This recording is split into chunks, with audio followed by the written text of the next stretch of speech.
Hi, welcome to Uncomfoodable with me, Katie. For the past 2.5 days, I've been in my kitchen making Pop Tarts. So Claire Saffitz from Bon Appetit posted her homemade Pop Tart recipe, and I was determined to try it. This is one of my first Pop Tarts. It's a square. Yes, it looks like a beanbag. It's very weighty. It's very hefty. The homemade filling is really delicious. I didn't make homemade sprinkles because I didn't realize that you had to wait 12 hours. Fuck that. But so this is the,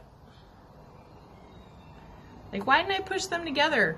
It's like a Linzer tart. The dough is super good. I don't know if you can tell, but like it was super flaky and buttery.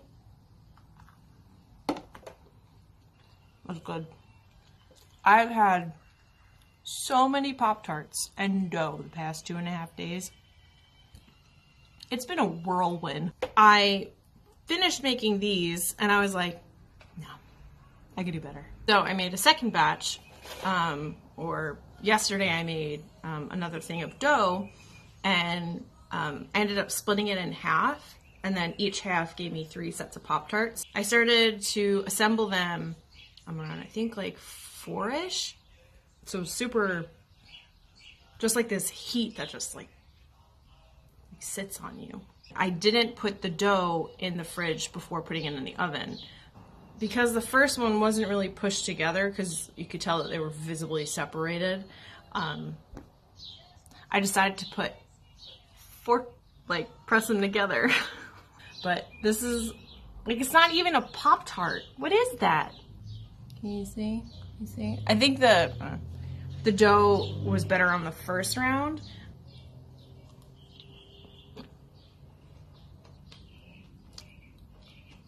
It's still good. My third batch, I put it in the fridge before putting it in the oven. Now I have one that looks more like a Pop Tart. Yay!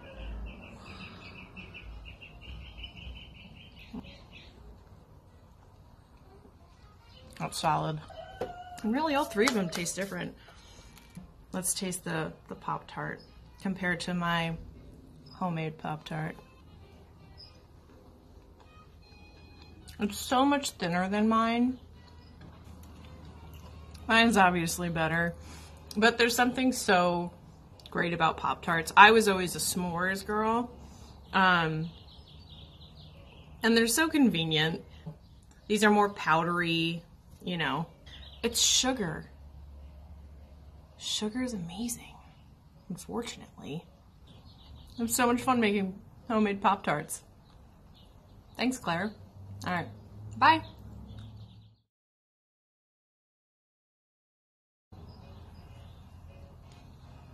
That's good.